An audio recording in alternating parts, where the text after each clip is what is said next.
Ce matin-là, j'ai appris que certaines personnes peuvent mentir avec un sourire si parfait qu'on jurait voir un ange. Je m'appelle Catherine Dubois. J'ai 68 ans. Et pendant longtemps, j'ai cru que la gentillesse était une armure suffisante contre le mal.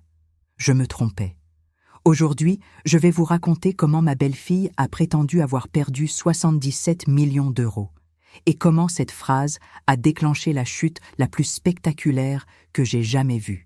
Parce qu'il y a des mensonges si énormes qu'ils finissent par écraser ceux qui les prononcent. Tout a commencé un après-midi de novembre. J'étais dans mon salon parisien, celui que j'avais acheté il y a 40 ans avec l'héritage de mes parents. Les murs sentaient la lavande et le thé Earl Grey, comme toujours.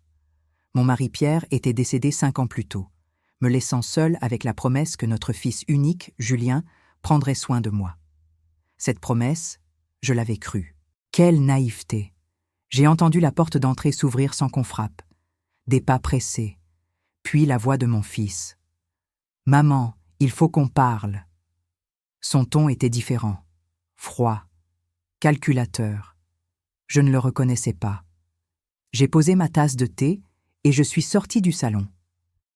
Julien se tenait là, costume froissé, cravate desserrée. Et derrière lui, Camille, ma belle-fille avec ce sourire qui ne montait jamais jusqu'à ses yeux verts. « Bonjour, belle maman », a-t-elle chantonné. Je n'ai pas répondu. Quelque chose dans ma poitrine me disait que cette visite n'était pas amicale. « Assieds-toi, maman », a ordonné Julien. Ordonné, pas demandé. Mon propre fils. Je me suis assise dans le fauteuil où Pierre avait l'habitude de lire Le Figaro le dimanche matin. Camille a fermé la porte. Le bruit du verrou m'a glacé le sang. Julien a sorti une enveloppe de sa poche. Il l'a jetée sur la table basse. « C'est une procuration », a-t-il dit d'une voix neutre. « Tu vas la signer. » Je ne comprenais pas, ou je ne voulais pas comprendre. Une procuration?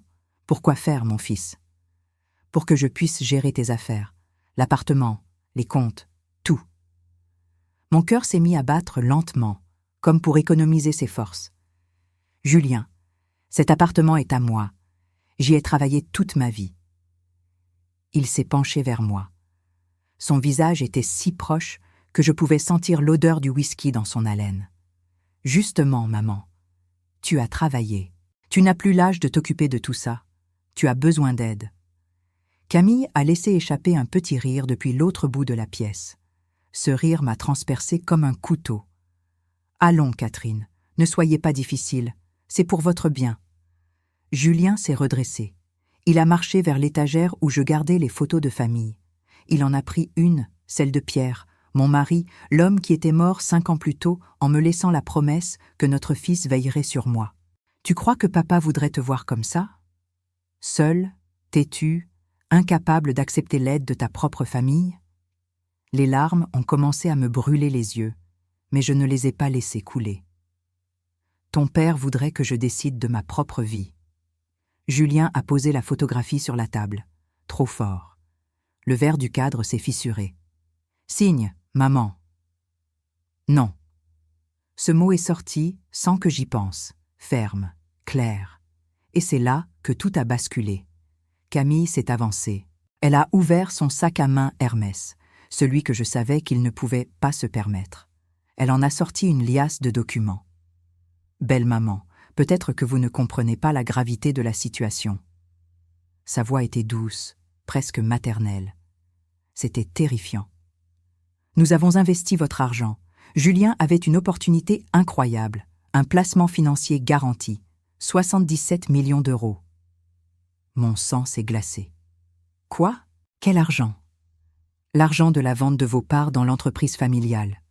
Vous vous souvenez? Vous aviez signé les papiers il y a 6 mois. Je me souvenais. Julien m'avait dit que c'était pour des raisons fiscales, que l'argent resterait sur un compte bloqué, qu'il serait en sécurité. « Où est cet argent ?» ai-je demandé, ma voix tremblante. Camille a baissé les yeux. Elle a pris une grande respiration. Et puis elle a dit les mots qui allaient tout changer. Je l'ai perdu. Les 77 millions d'euros, je les ai perdus. Le silence qui a suivi était assourdissant. Mon cerveau refusait de traiter l'information. 77 millions. Perdu. Comment? Ai-je murmuré.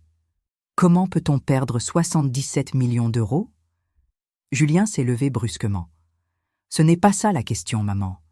Ce qui est important, c'est qu'on a besoin de liquidité. Maintenant. Et ton appartement vaut au moins 10 millions. Si tu nous donnes la procuration, on peut le mettre en garantie. Récupérer une partie de ce qu'on a perdu. J'ai regardé mon fils, cet homme de 42 ans que j'avais porté, nourri, élevé, cet homme que j'avais cru connaître. Vous voulez hypothéquer mon appartement pour couvrir vos pertes? C'est pas nos pertes, maman, c'est ton argent qu'on a perdu. Techniquement, c'est ta dette aussi. La logique était tellement tordue que j'ai eu le vertige. Je n'ai rien autorisé. Je n'ai signé aucun investissement. Camille a souri. Ce sourire froid que je commençais à trop bien connaître. Ah, mais si, belle maman. Vous vous souvenez des papiers pour la succession anticipée? Il y avait une clause, une toute petite clause qui nous donnait mandat pour investir en votre nom. Mon avocat. Il fallait que j'appelle mon avocat, maître Bernard Lefebvre, l'homme qui avait géré les affaires de Pierre pendant 30 ans, l'homme en qui j'avais confiance. Je veux appeler mon avocat, ai-je dit. Julien a ri, un rire dur, sans joie. Vas-y maman, appelle-le. Mais tu sais ce qui va se passer, il va lire les documents, il va voir que tout est légal, et tu vas devoir payer quand même. Sauf que si tu coopères maintenant, si tu signes cette procuration, on peut tout arranger discrètement, sans scandale, sans que tout Paris sache que la veuve Dubois s'est fait plumer par son propre fils. La honte. Il jouait sur ma honte, sur ma peur du qu'en dira-t-on, sur tout ce que ma génération avait appris à protéger plus que tout, la réputation. Je ne signerai rien, ai-je dit, ma voix plus ferme que je ne l'aurais cru possible. Camille a soupiré. Elle a rangé les documents dans son sac. Très bien, Catherine. Mais sachez que nous allons devoir prendre des mesures légales. Et quand le tribunal décidera que vous n'êtes plus apte à gérer vos affaires, quand ils vous mettront sous tutelle, ce sera bien plus humiliant que de simplement signer maintenant. Ils sont partis. La porte s'est refermée derrière eux, et je me suis effondrée. J'ai pleuré. J'ai pleuré pour Pierre qui n'était plus là pour me protéger. J'ai pleuré pour le fils que j'avais perdu, pour l'homme qu'il était devenu. J'ai pleuré pour ma naïveté, pour avoir cru que le sang protégeait des trahisons. Mais quand je n'ai plus eu de larmes, quand j'ai été vidée de toute émotion, quelque chose s'est produit, quelque chose d'inattendu. La colère. Une colère froide, claire, précise. J'ai appelé Maître Lefebvre. Il a décroché à la 3e sonnerie. « Catherine, que se passe-t-il » Je lui ai tout raconté. Les documents, l'investissement, les 77 millions perdus, la procuration qu'ils voulèrent me faire signer. Quand j'ai terminé, il y a eu un long silence. Puis j'ai entendu quelque chose d'inattendu. Maître Lefebvre riait. Il riait tellement qu'il avait du mal à respirer. « Bernard, qu'est-ce qui vous fait rire ?»« Catherine, a-t-il dit entre 2 éclats de rire, votre belle-fille vient de commettre la plus grosse erreur de sa vie. » Le lendemain matin, j'étais dans le bureau de Maître Lefebvre. Un bureau aux boiseries sombres, aux étagères remplies de codes juridiques, à l'odeur de cuir et de vieux papiers. Il avait étalé tous les documents devant lui. « Catherine, regardez-moi bien. Ce que votre fils et votre belle-fille ont fait est non seulement illégal, c'est stupide, monumentalement stupide. » Il a pointé un paragraphe dans l'un des documents. Cette clause dont Camille vous a parlé, elle n'existe pas. J'ai rédigé ces papiers moi-même. Il n'y a aucune autorisation d'investissement. J'ai senti mon cœur s'accélérer. Alors ils ont menti? Ils ont fait pire que mentir, Catherine. Ils ont falsifié des documents. C'est un crime grave. Mais les 77 millions, ils existent vraiment? Maître Lefebvre a souri. Un sourire qui m'a rappelé un chat qui vient de coincer une souris. Oh, l'argent existe. Et il est exactement là où il devrait être, sur votre compte bloqué. Personne n'y a touché. Le monde s'est arrêté. Quoi? Votre belle-fille a inventé cette histoire de perte, probablement pour vous faire peur, pour vous pousser à signer la procuration. Une fois qu'ils auraient eu accès à votre appartement, ils auraient pu le vendre, hypothéquer, disparaître avec l'argent. La nausée m'a submergée. Mon propre fils voulait me voler? Votre fils est sous l'emprise d'une femme très dangereuse, Catherine. Et maintenant, nous allons les arrêter. Les 2 semaines suivantes ont été les plus intenses de ma vie. Maître Lefebvre a monté un dossier en béton. Falsification de documents, tentative d'escroquerie, abus de faiblesse sur personnes vulnérables. Chaque chef d'accusation était documenté, prouvé, irréfutable. Qu'est-ce qui va leur arriver? Ai-je demandé un après-midi, assise dans son bureau. Si nous allons jusqu'au procès? De la prison? Plusieurs années? Mais je pense que ça n'arrivera pas jusque-là. Julien m'a appelé 1 semaine plus tard. Sa voix était paniquée. « Maman, il faut qu'on parle, c'est urgent. » Je t'écoute. Camille a reçu une convocation, du tribunal. Il parle de fraude, de faux documents. « Maman, qu'est-ce que tu as fait ?» J'ai souri. Un sourire que personne ne pouvait voir, mais que je sentais sur mes lèvres. J'ai fait ce que j'aurais dû faire depuis longtemps, Julien. Je me suis défendue. Mais on va aller en prison. Tu comprends ça? Ta propre belle-fille va aller en prison à cause de toi? Non, mon fils.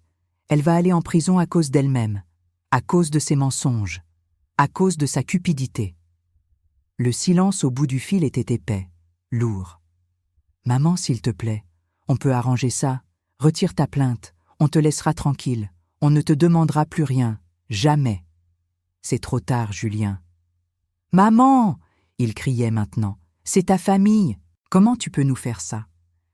Et c'est là que j'ai dit les mots que j'aurais dû dire depuis des années. Vous avez cessé d'être ma famille le jour où vous avez décidé que mon argent valait plus que mon amour. Le jour où vous avez choisi de me mentir, de me manipuler, de me voler. La famille ne fait pas ça, Julien. Les escrocs le font. J'ai raccroché. Mes mains tremblaient, mais pas de peur, de libération. 3 jours plus tard, Maître Lefebvre m'a appelé. « Catherine, ils veulent négocier. » Négocier quoi? Camille est prête à tout avouer, Julien aussi. Ils veulent plaider coupable en échange d'une peine avec sursis. Pas de prison ferme si vous acceptez de retirer les charges les plus graves. Et qu'est-ce que vous me conseillez, Bernard? Je vous conseille d'écouter votre cœur, mais je vous rappelle que ces gens ont essayé de vous détruire. Légalement, nous les tenons. Complètement. J'ai réfléchi toute la nuit. J'ai marché dans mon appartement, touchant les murs qui avaient vu ma vie entière, les photos de Julien l'enfant, le fauteuil de pierre, la fenêtre qui donnait sur les toits de Paris. Et j'ai compris quelque chose. Je ne voulais pas de vengeance, je voulais la paix. « Dites-leur que j'accepte », ai-je dit à Maître Lefebvre le lendemain, mais avec des conditions. Lesquelles? Premièrement, ils remboursent tous les frais légaux. Deuxièmement, ils signent un document reconnaissant leur tentative d'escroquerie. Troisièmement, ils n'approchent plus jamais de moi. Jamais. Et quatrièmement, Julien entre en thérapie. Obligatoire, pendant au moins 2 ans. Le jour de la signature, nous étions tous dans le bureau de Maître Lefebvre. Camille était méconnaissable. Plus de maquillage parfait, plus de sourire angélique. Juste une femme de 35 ans qui venait de comprendre que ses mensonges avaient des conséquences. Julien n'osait pas me regarder. Il fixait le sol comme un enfant pris en faute. Maître Lefebvre a lu l'accord à voix haute. À chaque clause, je voyais Camille se décomposer un peu plus. Quand il a terminé, il a tendu un stylo. « Madame Mercier, si vous voulez bien signer ici. » Camille a pris le stylo. Sa main tremblait tellement qu'elle a eu du mal à écrire son nom. Puis ça a été le tour de Julien. Il a signé rapidement, comme s'il voulait en finir au plus vite. « C'est terminé », a dit Maître Lefebvre en rangeant les documents. « Vous êtes libre de partir. » Camille s'est levée immédiatement. Elle a attrapé son sac et s'est dirigée vers la porte sans un mot. Mais Julien est resté. Il m'a regardé pour la première fois depuis son arrivée. « Maman, je suis désolée. » Ces mots que j'avais attendus pendant des mois. Ces mots qui auraient dû tout réparer, mais ils sonnaient creux. « Tu es désolé d'avoir essayé, Julien? Ou tu es désolé de t'être fait prendre? » Il n'a pas répondu, parce qu'il n'y avait pas de bonne réponse. « Va-t'en, mon fils. Suis ta thérapie. Apprends qui tu es vraiment. » Et peut-être qu'un jour, nous pourrons nous reparler. Mais pas maintenant, pas avant longtemps. Il est parti. La porte s'est fermée derrière lui. Et je me suis retrouvée seule avec maître Lefebvre. « Vous allez bien, Catherine ?» m'a-t-il demandé doucement. « Non, Bernard. Mais je vais aller bien, parce que pour la première fois depuis des années, je peux respirer sans avoir peur. Je peux dormir sans me demander ce qu'ils vont me prendre ensuite. Je peux vivre. » Les mois ont passé, lentement au début, puis de plus en plus vite. J'ai réappris à vivre seule, pas dans la solitude, mais dans la tranquillité. J'ai recommencé à voir mes amis, à aller au théâtre, à me promener dans les jardins du Luxembourg sans regarder par-dessus mon épaule. 1 an après la signature, j'ai reçu une lettre de Julien. Elle commençait par « Maman, je ne te demande pas de me pardonner ». Je l'ai lue en entier. Il me racontait sa thérapie. Comment il avait compris qu'il avait passé sa vie à essayer d'impressionner un père mort. Comment Camille avait joué sur ses insécurités. Comment il regrettait. Vraiment. À la fin de la lettre, il écrivait « Je ne te demande rien. Je voulais juste que tu saches que tu avais raison. Surtout. Et que même si je ne le mérite pas, je t'aime encore. Julien. » J'ai plié la lettre. Je l'ai rangée dans le tiroir de mon bureau. Et j'ai souri. Pas parce que tout était réparé, mais parce que pour la première fois, mon fils prenait la responsabilité de ses actes. C'était un début.